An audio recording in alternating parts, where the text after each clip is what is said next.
¿Cómo se relacionan las naciones? ¿Cómo se construyen sus historias?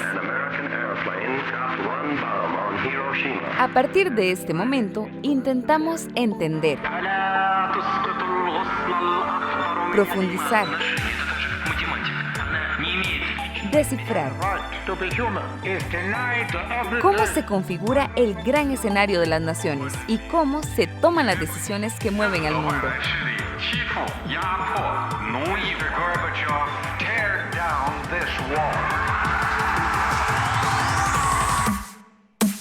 Esto es Escenarios Globales, una producción de Radio Monumental. Hoy con Andrés Rayo, Javier Johanning y Carlos Cascante.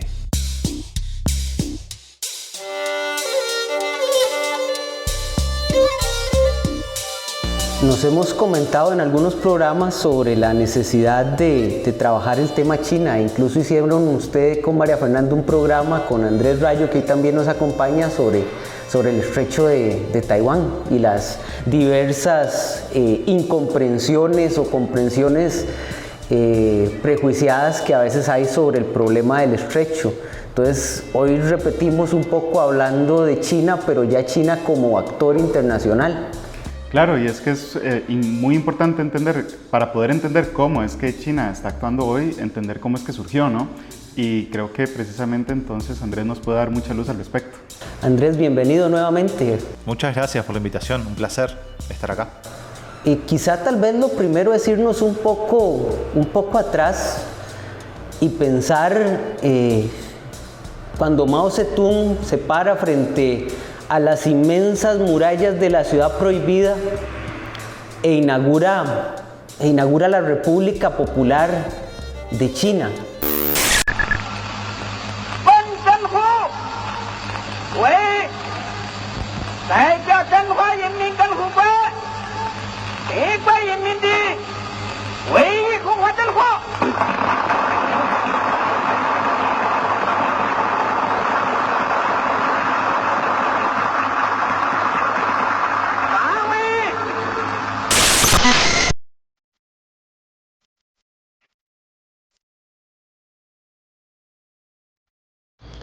¿Cómo podríamos caracterizar a la China de esos años, Andrés?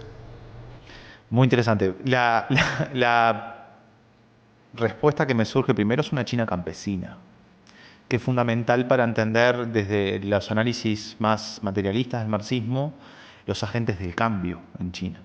La Revolución Rusa marcó, por supuesto, al mundo entero, pero en China, y tal vez es algo muy interesante para entender la diferencia al comienzo de China, ya hablaremos en el 78 de un cambio muy importante, pero al inicio de la República el agente revolucionario era el campesino, no era el proletariado, no era en las factorías, no era el sector protoindustrial o industrial, sino el propio campesino. Y ahí estuvo la fuente del maoísmo.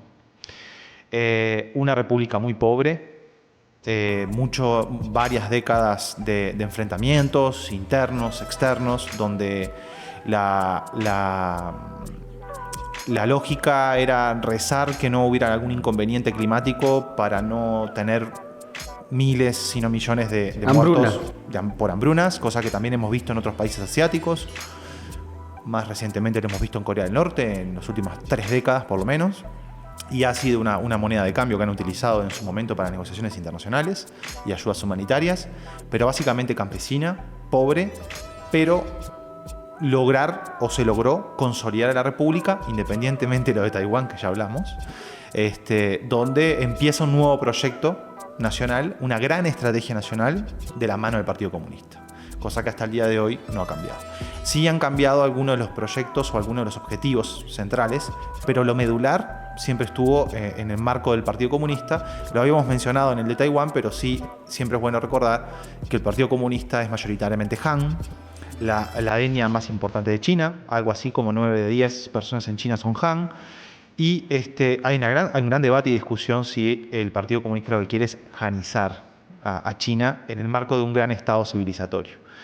Esa es una discusión que tal vez desde afuera nos cuesta comprender y también nos cuesta indagar, porque nosotros vemos el actor del Estado, y si el Estado está determinado por la etnia Han, a pesar de que Una de las cosas que más se destacó el censo del año pasado, el último censo que dio que tiene China 1.411 millones de personas y contando, que ya se estima que India lo pasó, pero que tiene problemas de conteo, es que en China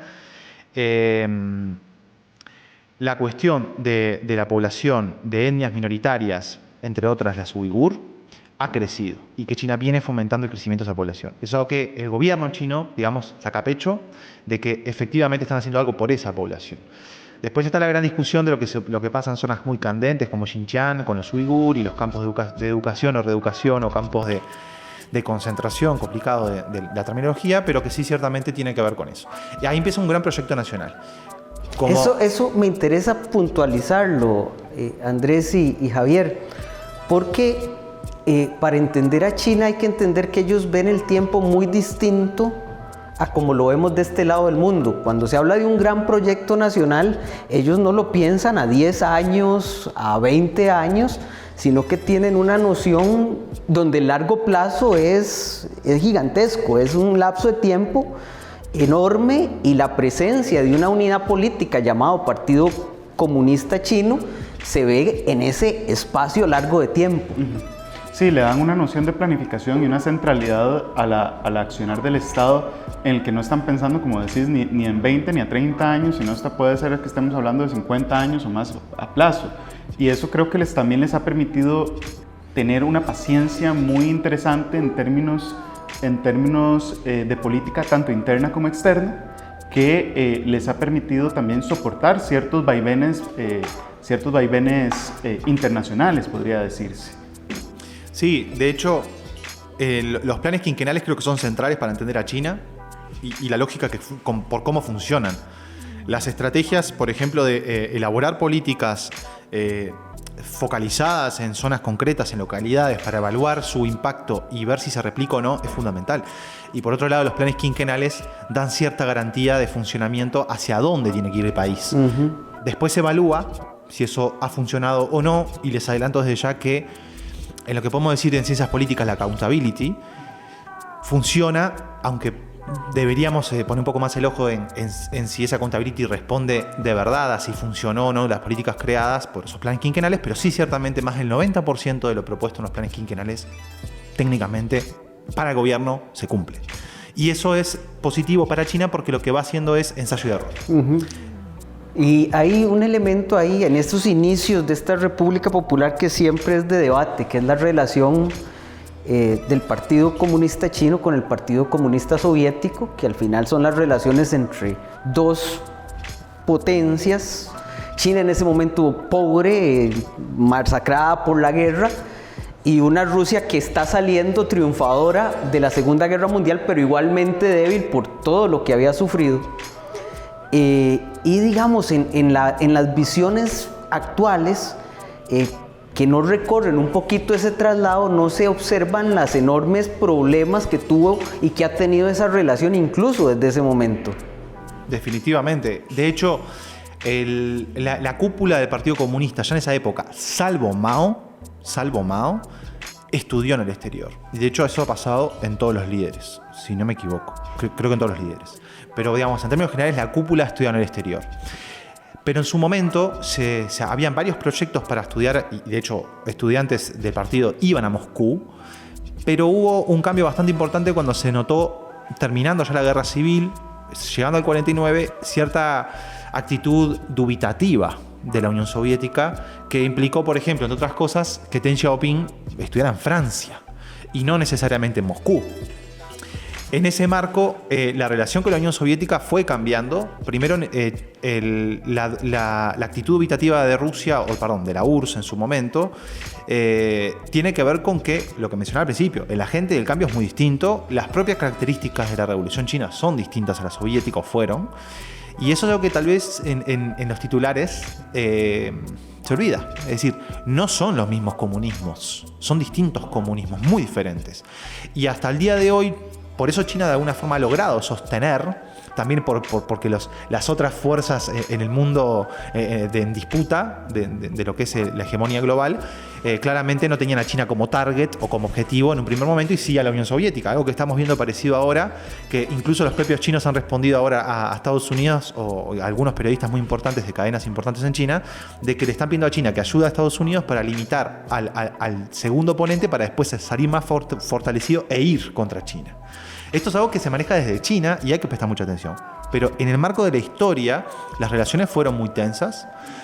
El caso que supongo que vamos a avanzar después en los 70 con la diplomacia del ping-pong, el acercamiento con Estados Unidos, devela una actitud de Mao de darse cuenta de que con la Unión Soviética no se podía seguir avanzando. Porque Mao era un admirador de Stalin, al final del día, y en muy poco tiempo, o admirador de la figura de Stalin y de cómo Stalin había controlado Rusia.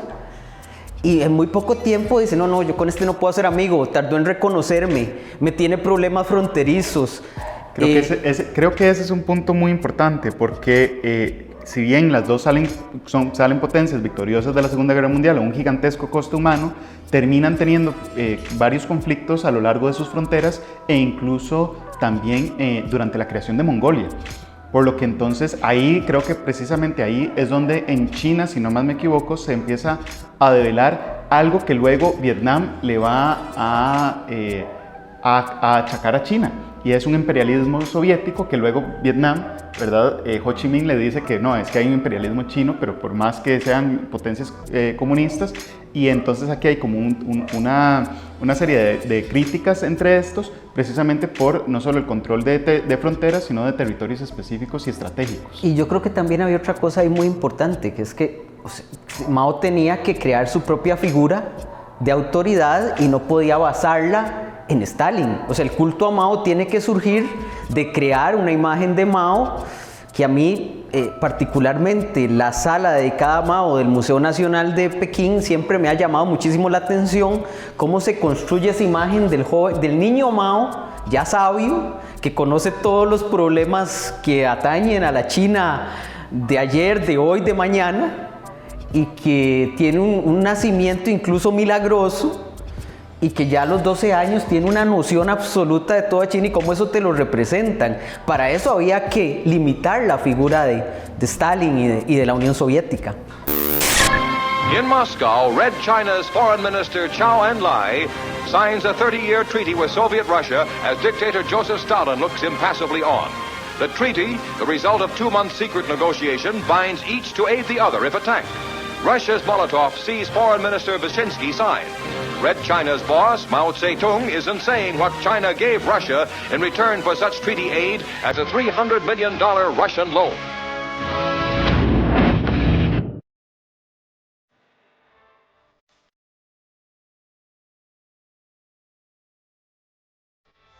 El poder relativo que tuvo China en el siglo XIX, las circunstancias que hemos hablado en el anterior podcast al referirnos a Taiwán, el siglo de la humillación, las guerras del opio, las guerras sino-japonesas, la constante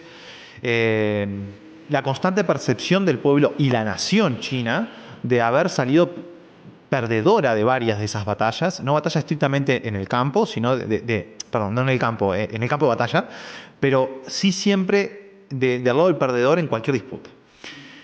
Y por otro lado, las grandes diferencias territoriales o geográficas que hay en China, las grandes dificultades que hay de acceso a algunos territorios, los problemas fronterizos en casi todas las partes, salvo en el este, y hasta ahí, porque tiene problemas con Japón también, con las Senkaku de ahí. No hablemos del mar. Exacto, del Mar del Sur. Lo del Mar del Sur ya es un poco hasta inverosímil, pero los problemas en Cachemira, con Mongolia, con Rusia, que fueron los primeros que resolvieron. Después, Cachemira es al sur, en Manchuria. Cachemira al sur con India, la cuestión del Tíbet. Es decir, lo primero, y me parece lo correcto, que tenía que hacer China era resolver en casa los problemas locales, las bases territoriales, que se sentó una base mínima que es todo territorio que considerara el imperio de la última dinastía, que terminó en el 1911, va a ser considerado como el de la China popular. Y eso es algo una sola fundamental. China. Por supuesto, una sola China, por supuesto. Sí. Y en ese marco entra Taiwán, en ese marco entra Tíbet, entra Hong Kong, por supuesto, Macao. Eso era bastante evidente porque era una colonización de parte de algunas potencias europeas. Y ya estaba pactado, además, con transiciones menos dolorosas y más dolorosas. En el caso de Macao, menos dolorosa, y en el caso de Hong Kong, un poquito más complicada. Entonces, la historia Y sí en el nos caso muestra... de Tíbet, En el caso de Tíbet, aún más complicado, ¿no? Con el Dalai Lama huyendo hacia India, con la creación de, digamos, ad hoc de un nuevo Dalai que no muy funciona. joven de por sí, en fin, cuestiones muy complicadas y que abordan otros temas, otras dimensiones aún más difíciles.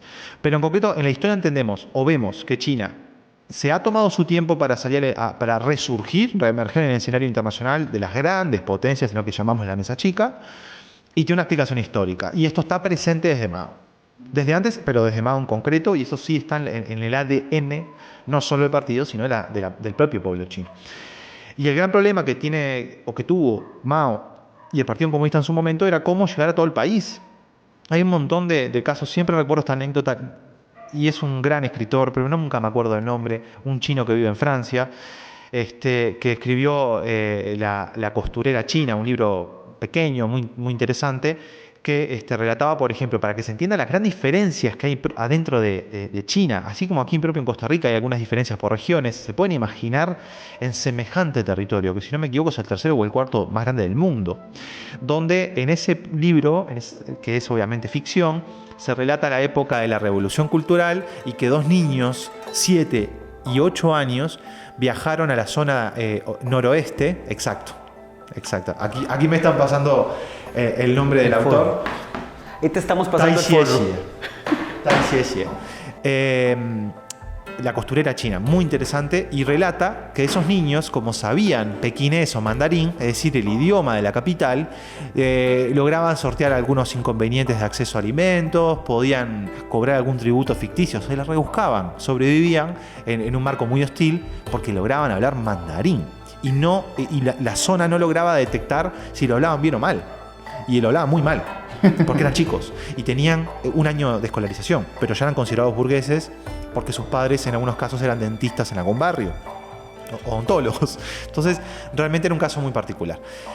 Ese temor a lo extranjero, el temor de que las cosas no funcionaron por problemas del extranjero, ha generado un espíritu muy importante dentro de China que persiste hasta el día de hoy. Ya hablábamos de Huntington en su momento y lo que podría ser o no el choque de civilizaciones, pero China representa un poco al día de hoy todo ese background, todo ese bagaje que ha tenido, que de alguna forma lo consolida como nación y permite que algunas otras cuestiones más vistas desde Occidente como negativas, tal vez no lo vean tan así, porque tiene que ver con el de afuera es peor. El veneno menos potente es el que voy a tomar. Y esto que mencionas me parece muy importante porque no solo estamos hablando de las guerras del opio, que son, al menos tengo entendido que como idiosincrasia calaron y generaron un impacto muy fuerte, pero la también... época de la sumisión lo llaman. Claro. La apertura de los puertos forzosos, los tratados de Nanjing, Shanghái, las zonas de influencia. Imaginen que vengan aquí a Limón o que vengan aquí a Caldera y les digan, de ahora en más está abierto este puerto para hacer o comerciar lo que yo quiera. La derrota en la guerra de los Boxers, también, claro, durísimo. Claro. Y también la colonización japonesa, que también tuvo Manchuria. un impacto... con violaciones en masa, con las características que tiene. Sí, de hecho, voy a pasar, como decimos en el sur, un chivo, una publicidad. Una colega argentina, María del Pilar Álvarez, ha escrito hace muy poquito un libro que es Las mujeres del confort en China. Las mujeres del confort es un caso muy particular y muy importante en el sudeste asiático, que tienen que ver con la actitud de los japoneses a la hora de invadir las Coreas, o Corea en su momento, Taiwán y China, y han sido muy despiadados, violando sistemáticamente, teniendo mujeres como si fueran esclavas sexuales, no como si fueran esclavas sexuales. Me parece interesante comentar que María Pilar Álvarez escribió un libro al respecto. Y eso ha calado hondo en el caso de las mujeres de confort en las relaciones coreanas-japonesas al día de hoy. Cada año que se conmemora, la fecha establecida en Corea, se reclama al gobierno japonés que lo reconozca y que repare a las víctimas y al Estado coreano. Y sí, la influencia japonesa es muy importante y creo que no lo mencionamos del todo la profundidad que se merecía en el caso de Taiwán. La isla, pasando el estrecho de Formosa, conocida como Taiwán, tuvo una gran influencia japonesa Para aquellos que no están vinculados con los temas asiáticos, de la historia asiática, la restauración Meiji del siglo XIX en Japón, con una incidencia muy fuerte de Occidente, revolucionó la zona porque Japón se industrializó mucho antes que China, un estado que le rendía tributo a China y al imperio. Esto es como que el pequeño, no tan pequeño, pero que se transforme realmente en una gran potencia y que en su momento el líder de la región no tuviera ese nivel de modernización, y por eso los historiadores, o una gran parte de los historiadores, explican el desarrollo propio de Taiwán, porque tiene ese gran legado del japonés que incluso después también invirtió muchísimo en Taiwán.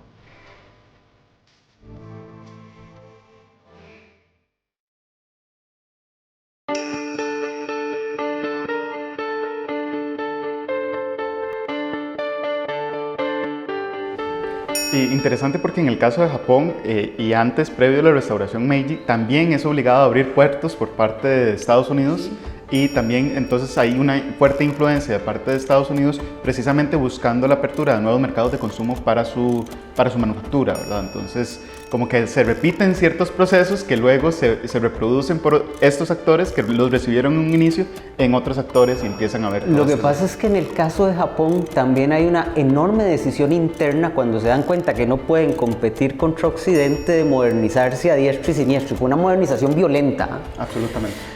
Pero bueno, volvamos a China. Tendríamos que tener un programa sobre Japón que les confieso que es uno de mis países preferidos. Además de otros, futbolísticamente. Además de otros futbolísticamente, pero siempre me ha encantado Japón. O sea, por la cultura, por los escritores, es una cultura... Pero una cuestión que sí me parece... Perdón, cómo intento cambiar. Aquí tenemos libertad. Sin darme cuenta. En el caso de Japón, en el caso de Corea, varios tigres asiáticos e incluso China, algo que me parece muy bueno destacar, que es, uno tiende a creer, por la formación que ha recibido, por el tipo de esquemas mentales, diría Joseph Stiglitz, donde la participación de empresas coordinadas con el Estado o es comunismo, o es progresismo, o es izquierda, o nada más. Pero, y se suele categorizar a China, en su momento a Venezuela, como un gran ejemplo de la mala gestión. Pero en el caso de Japón fue así también. Hubo una gran alianza de los sectores de las élites. Hasta el presente. Exacto, todos los conglomerados. Y que también pasó con los chaebol en Corea del Sur, y que también pasa el día de hoy con las empresas chinas en el exterior, que son empresas que responden a los intereses del Estado. Bueno, y que, perdona que te interrumpa, pero que recientemente ha habido todo un tema sobre el control, lo dicen de Xi Jinping, pero llamémoslo del Partido Comunista Chino, sobre estas élites económicas que empezaron a buscar una mayor autonomía y que básicamente les dijeron... No pueden hacer eso. Es que yo creo que no se ven como... Vamos a ver, en Occidente tenemos una claridad de la separación de élites. Hablamos de élites políticas que en algún momento se separaron de las económicas y tienen una relación un tanto conflictiva o digamos una relación variable que puede ir desde la conflictividad hasta la asociación. Pero encontramos, digamos, disputas. Cuando hablamos de la política de Estados Unidos, si usted no entiende que el gobierno se disputa con las élites empresariales, usted no está entendiendo la política de Estados Unidos, la está simplificando. Y digamos, en nuestra conciencia eso es positivo. En Oriente, más bien la relación entre un Estado fuerte y un empresariado fuerte que cooperan y que no es problema salir de una situación de gobierno para entrar a ser un miembro de una junta directiva de una gran empresa, eso se ve como natural, simbiótico, es una relación simbiótica. Y eso tiene un factor cultural que habíamos hablado en el anterior podcast, que tiene que ver con esa cultura meritocrática de valorar quién se ha formado, quién ha tenido experiencia, quién de alguna forma sabe gestionar grandes problemas de Estado. Y que de ahí deviene el futuro del país. Porque en países tan grandes, la estructura de una empresa que pueda, tal vez no en el caso de Evergrande como la inmobiliaria, que ahora están poniendo un poco en orden por los grandes problemas de pago que tuvo hace unos meses, pero que sí, claramente cualquier gran empresa o directivos que se desvíen de los objetivos pueden ser considerados enemigos del pueblo. De hecho, se ha hecho un llamado muy importante a la solidaridad semiforzada como puede ser el caso de Jack Ma, del fundador de Alibaba, de donar cuantiosas sumas, en lo posible, cuanto más cuantiosas mejor, para no tener problemas, destinadas a algunos problemas sociales derivados de estas grandes sumas de dinero ganadas, ¿no? Entre otras, la más conocida hace muy poco, la limitación de los juegos de video. Porque han sido, y se especula que van a ser grandes conglomerados que van a ganar muchísimo dinero y que no quieren ir por ahí porque la ven como el opio de los pueblos del siglo XXI. Correcto, y hay que dejarlo claro, por ejemplo, en el caso de Japón, que es el que más conozco, si uno se pone a revisar las grandes familias del poder de Japón, de finales del 19, principios del 20, son los grandes conglomerados económicos del Japón en la actualidad, la familia Toyoda, la familia Sumitomo. Usted nota eso, y su influencia en el gobierno es inevitable. Y como lo que decía en Corea, en el caso de algunas empresas que responden al 20-25% del PIB del país entero, y después tenemos casos de corrupción vinculados con esto y destitución de presidentas. Sí, claro. sí. Realmente es un tema con cultos. Que ahí tenemos que pensar fuera de la caja para poder entenderlo, porque si bien ninguna de nuestras democracias, por hablar solo de democracias, está, digamos, esté libre de pecado. Que tiene no estamos diciendo cuál sistema es más o menos corrupto. Pero también encontramos esas lógicas, aunque el concepto de meritocracia es más relevante en Oriente y en particular en China, y también la concepción altruista colectivista, o colectiva en este caso.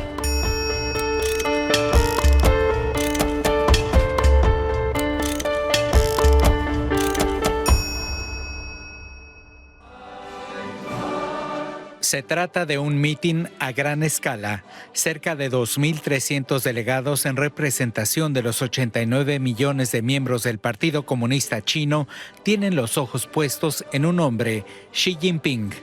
El presidente desea cimentar su posición en el partido y permanecer al menos 5 años más al frente del gigante económico de Asia. Xi alabó los logros durante su mandato, pero afirmó que el país no puede detenerse. Nuestro país vive una oportunidad estratégica en su desarrollo. El futuro es muy prometedor, pero los retos son muy serios. Todos los camaradas del partido deben pensar a largo plazo. En tiempos de seguridad deben mirar más allá, reconocer los riesgos y estar dispuestos a cambiar e innovar.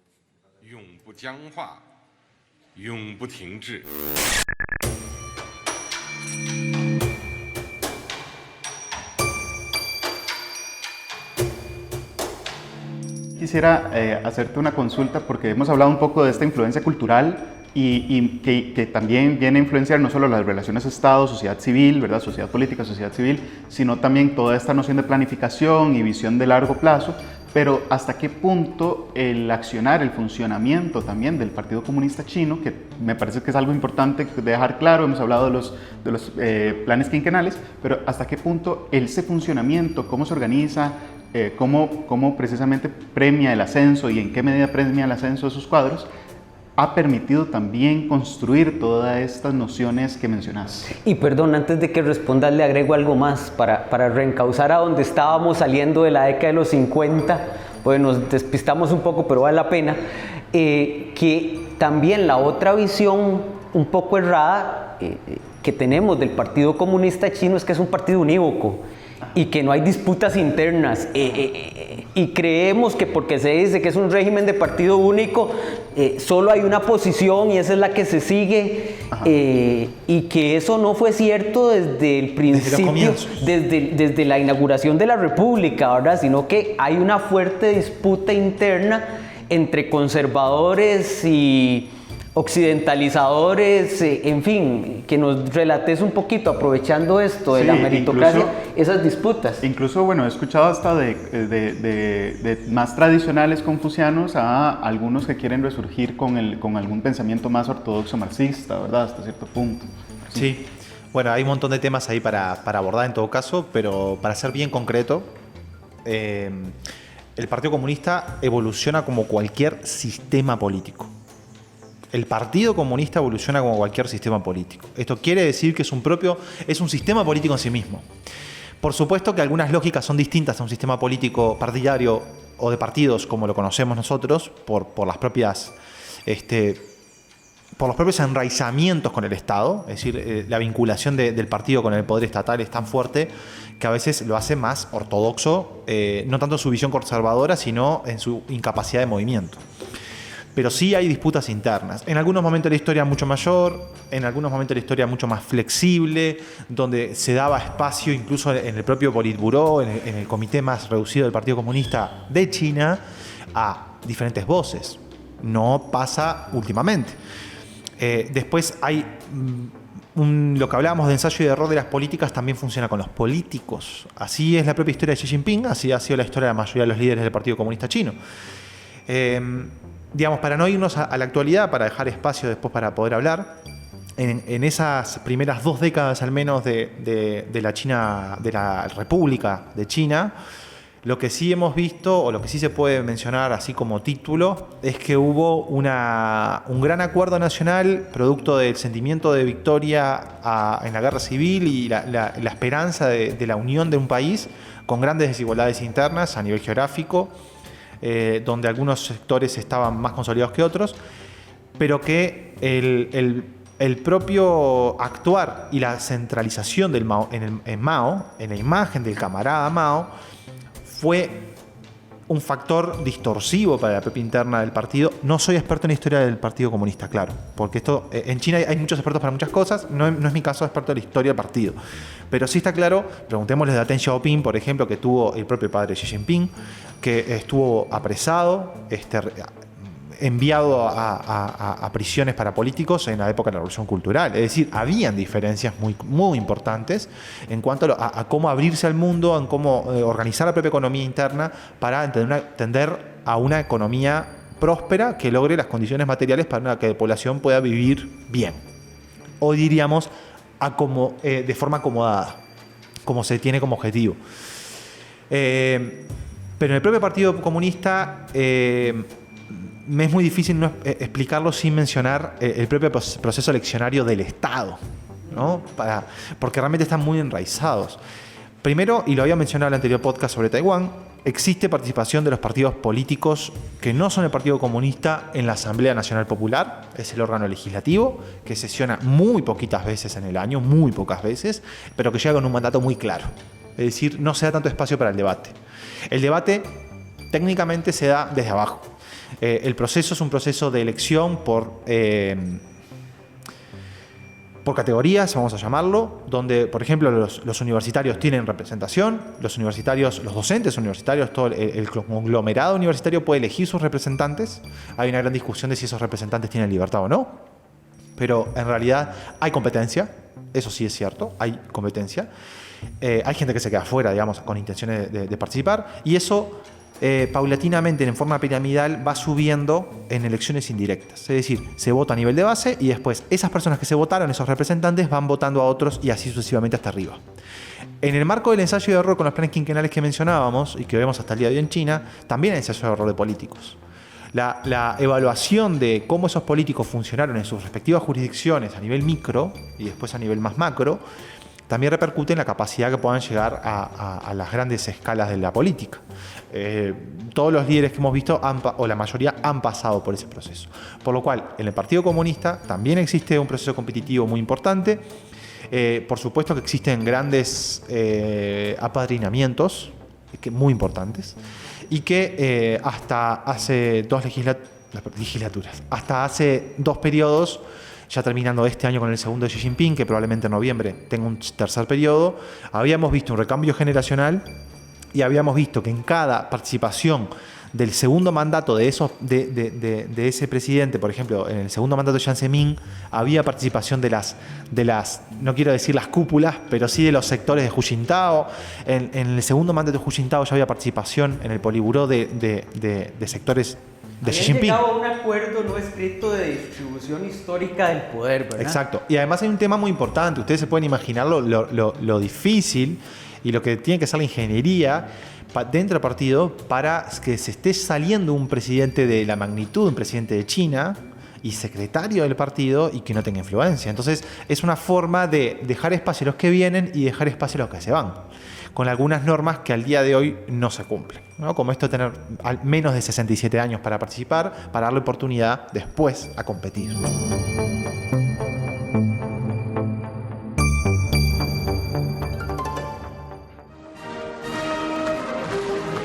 Parece un hombre, pero con la certeza de saberse intocable. Xi Jinping progresa hacia un poder ilimitado y sin igual. Los 3.000 diputados chinos suprimieron el límite de 2 mandatos presidenciales. Se impuso la victoria del hombre fuerte de China gracias a un culto a la personalidad.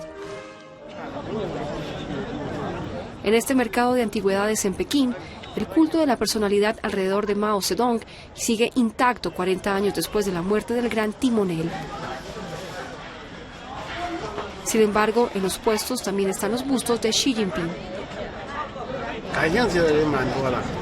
A mucha gente le interesa. Hacemos esto porque lo respetamos. Es el gran hombre de nuestra época. Se ganó el corazón del pueblo.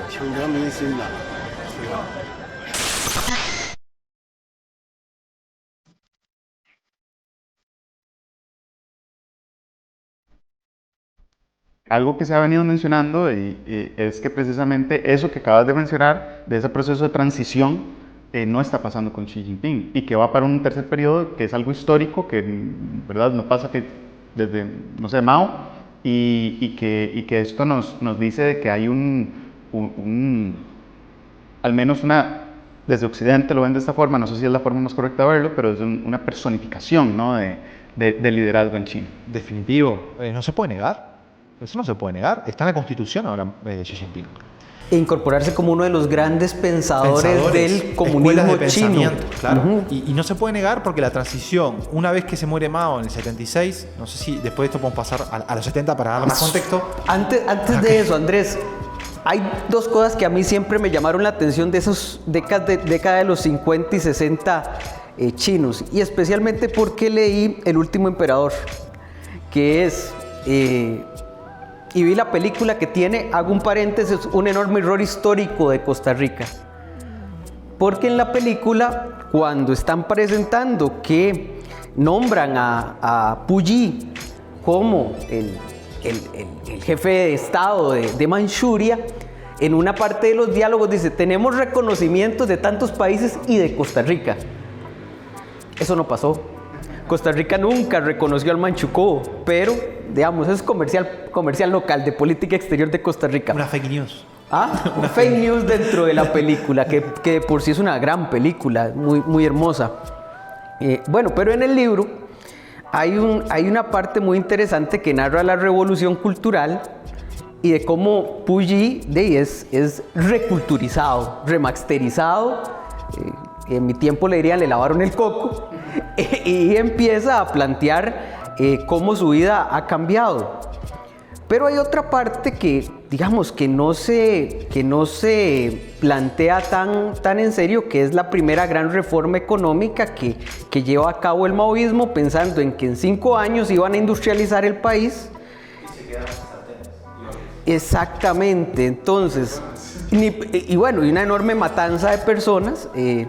Entonces, ¿cómo valorarías vos esos primeros 15 años de la República en términos de control del país y en la parte económica? Para pasar a los 70, que es una época maravillosa por la interrelación con Kissinger y el gobierno de Nixon. Como decía, el comienzo de la República es una esperanza, o fue una esperanza obviamente para China, y había algunas ambiciones que tenían sus limitaciones. Justamente el gran salto adelante es un espacio histórico, un interregno histórico difícil de digerir, porque se pretendió con determinados objetivos que eran poco factibles. Es decir, China no se podía transformar en una potencia, por ejemplo, de acero. No tenía ni siquiera, hablando en términos energéticos como en estos tiempos, tampoco tenía la capacidad para solventar eso, tampoco tenía el conocimiento, tampoco tenía la población, o lo que llamamos hoy los recursos humanos, y una población exageradamente rural, como dije al principio, por lo cual había un montón de inconvenientes.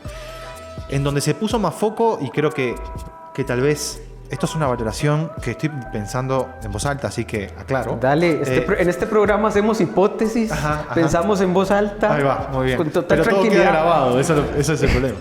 Es que, como hablábamos antes de empezar, hay algunas cuestiones que a veces uno se puede quedar con la espina, en términos personales, de cambiar el rumbo de las cosas y no hacer lo que uno pensaba que iba a hacer. Lo que quedó claro es que se formuló una política agraria que apuntaba a lo que se pensaba desde un principio, de colectivizar la tierra, de darle trabajo a todos, de que se gestione desde dentro del campo, de lo rural. Cosa que ahí sí se encontraron muchísimos inconvenientes por la propia pobreza que tenía el país en ese momento y por la incapacidad de acceder a algunos recursos y materiales desde el exterior. Y por la gran, digamos, magnitud de su población, que siempre lo fue. Digamos, en la década de los 50, si no recuerdo, China estaba como en 400 millones de personas, digamos, más lo que tiene Estados Unidos hoy. O sea, ya era un montón de gente que al mismo tiempo tenía un comportamiento demográfico importante, donde tener un hijo era bueno porque era una persona más que iba a participar arriando el campo y cultivando y bla, bla, bla, pero también una persona más para comer.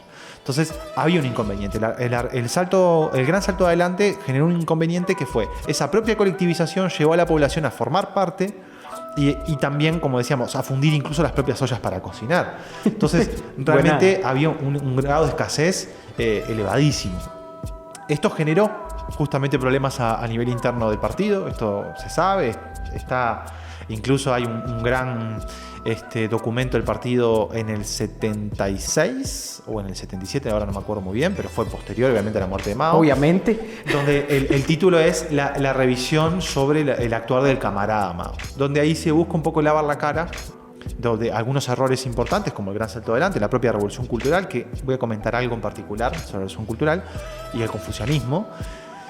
Pero en concreto, sí había una percepción, un malestar de que las cosas no estaban funcionando como correspondía y que la base que sostenía al partido y a la propia China estaba siendo diezmada en gran parte, ¿no? Por estas grandes hambrunas y demás.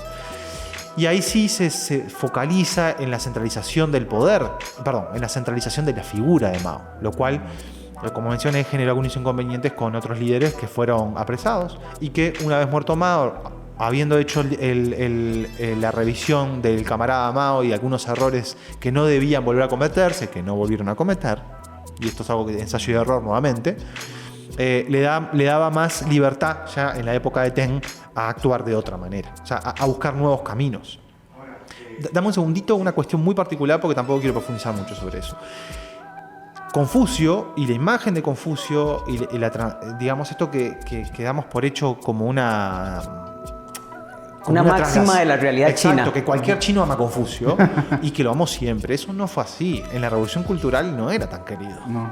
Porque era representante de la burguesía o de los que tenían la capacidad material, digamos, en el día a día para poder solventar energéticamente su cerebro para pensar. Entonces, no fue tan querido.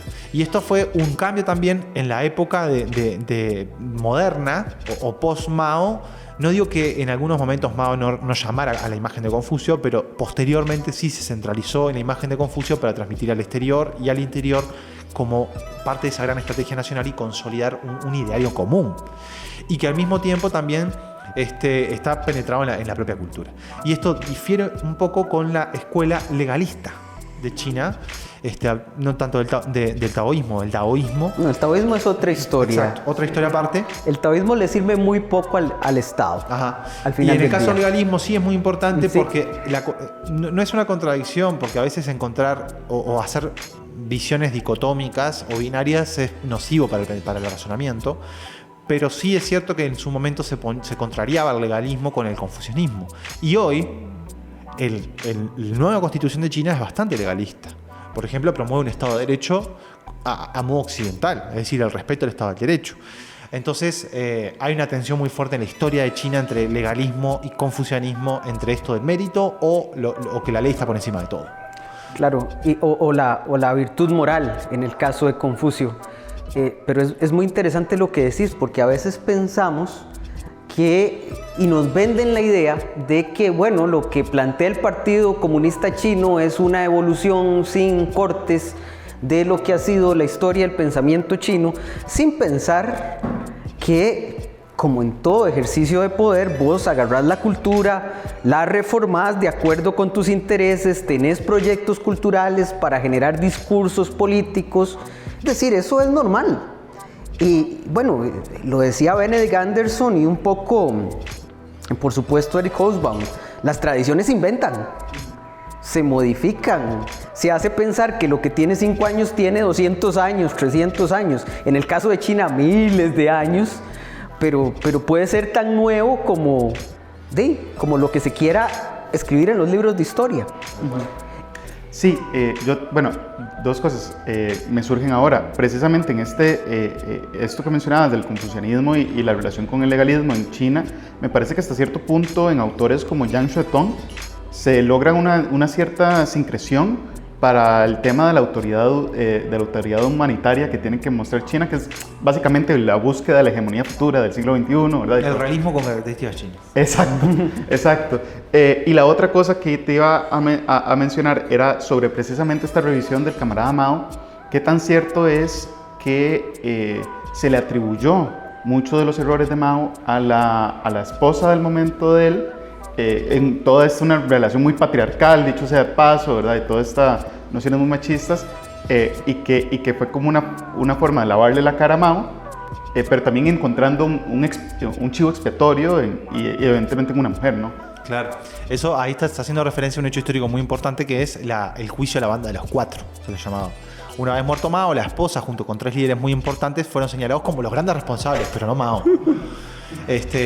Perdona, sí. Que lo mismo, que esa es una estrategia muy utilizada para los grandes líderes. Por ejemplo, en la Alemania nazi, Hitler nunca tenía la culpa de las tonteras que estaba haciendo el Partido Nacional Socialista. Lo tenían los colaboradores y no le decían nada a Hitler. Lo mismo pasó con Mao.